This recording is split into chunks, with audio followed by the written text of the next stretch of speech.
Cara kerja sistem komputer. Pengolahan data yang menggunakan komputer sebagai medianya dikenal dengan istilah Electronic Data Processing (EDP). Pengelolaan data adalah suatu proses di mana sebuah data diproses atau diubah ke dalam bentuk yang lebih berguna dan lebih berarti, yang berupa sebuah informasi agar komputer dapat digunakan untuk mengolah sebuah data menjadi sebuah informasi. Maka diperlukan sebuah sistem yang disebut sistem komputer. Sistem yang dimaksud di sini terdiri atas elemen-elemen yang saling berhubungan sehingga membentuk satu kesatuan yang dapat digunakan untuk melakukan tujuan pokok dari sistem tersebut. Pada artikel ini saya akan menjelaskan cara kerja sistem komputer tersebut mulai dari data dimasukkan, proses sampai data tersebut dicetak, ditampilkan, dan dikeluarkan kembali. Baca lebih lanjut jika Anda ingin tahu bagaimana caranya sebuah data proses hingga menjadi sebuah informasi yang bermanfaat. 1. Pemasukan input.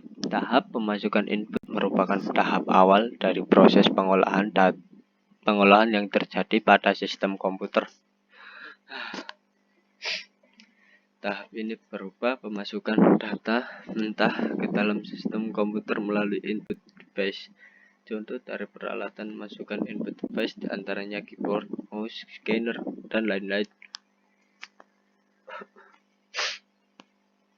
Alat-alat inilah yang digunakan untuk memasukkan data yang hendak diolah, seperti halnya keyboard difungsikan untuk memasukkan huruf, angka, maupun simbol-simbol lainnya ke dalam komputer yang selanjutnya akan diproses. 2. Pemrosesan. Proses. Pada tahap ini, data yang telah dimasukkan melalui peralatan input tadi akan diproses.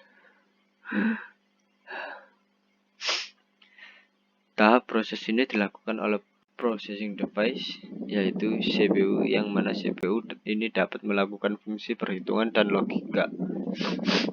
Untuk perbandingan, ALU dan juga mengontrol CPU pada tahap ini, data yang mentah tadi diproses sedemikian rupa sehingga data tersebut siap dicetak menjadi informasi yang lebih bermanfaat. Pengeluaran output.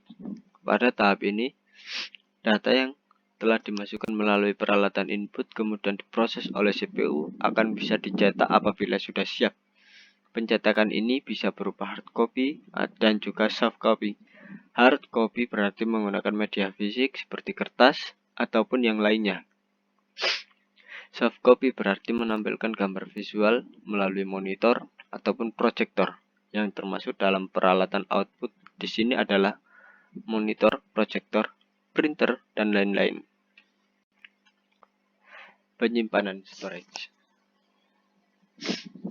Tahap ini merupakan proses perekaman hasil pengelolaan alat penyimpanan storage device dan dapat dipergunakan kembali sebagai input untuk proses selanjutnya. Jadi, data mentah yang telah diproses tadi dapat disimpan pada media penyimpanan storage device agar nantinya bisa digunakan kembali sewaktu-waktu apabila ingin mencetak data tersebut.